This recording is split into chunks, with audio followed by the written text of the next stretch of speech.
Hi అండి. వంట ఒక మాటకి స్వాగతం అండి. పచ్చళ్ళ టైం వచ్చేసింది కదండీ! కొత్త పచ్చళ్ళు పట్టుకుంటాం. పొండుమిరపకాయ, టమాటా, అల్లం పచ్చడికి. దానికి మనం షాపులో చింతపండు తెచ్చి ఏనలో పెంకు అన్నీ ఏరుకుంటుంటాము. దాని బదులు చింతకాయలు అమ్మే దగ్గర గుల్ల చింతకాయలని ఉంటాయండి. పండిన చింతకాయలు ఇగో అట్లా గుల్ల చింతకాయలని ఉంటాయి. ఇవి తెచ్చుకుని ఈజీగా చింతపండు చేసుకోవచ్చండి. పై పెంకు ఊరికే ఊడొచ్చిద్ది. ఆ కాడ పట్టుకుని లాగేస్తే ఈళ్ళ మొత్తం వస్తాయి. చాలా ఈజీగా చేసుకోవచ్చు. మనం ఫ్రెష్‌గా ఉంటది.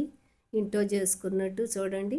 దాన్ని చాకుతో 2 రోజులు కొంచెం ఆరబెట్టుకుంటే ఇంట్లో గాలి తగిలే సాటైనా ఎండగారితే బయట ఎండలోనైనా ఎండబెట్టుకుంటే 2 రోజులు ఎండినాక శుభ్రంగా చాకుతో తీసుకోవచ్చు. ఇప్పుడు చేనలన్నీ కూడా శుభ్రంగా వచ్చేస్తాయి.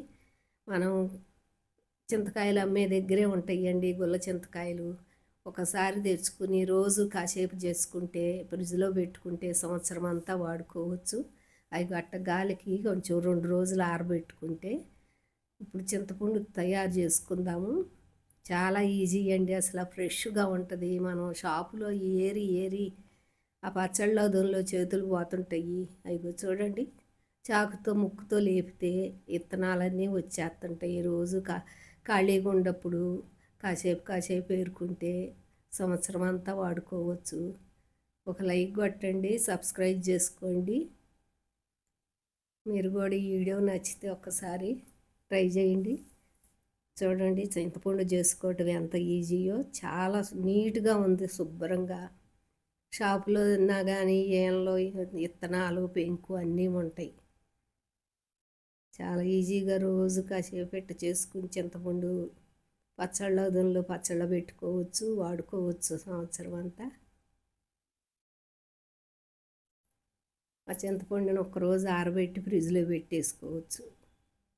చూడండి విత్తనాలు తీసుకోవటం ఎంత ఈజీయో. ఇంట్లో ఖాళీగా ఉన్నప్పుడు ఏ టీవీ చూస్తానో ఎప్పుడు రోజు కొంచెం సేపు తీసుకుంటే చింతపండు రెడీ అయిపోద్ది. మనకు పచ్చళ్ళల్లోకి ఫ్రెష్ చింతపండు దొరికిద్ది. అది చింతపండు చూడండి, అవన్నీ విత్తనాలు అట్లా. విత్తనాలకు విత్తనాలు, చింతపండుకి చింతపండు ఫ్రెష్గా వచ్చినాయి. బాయ్ అండి.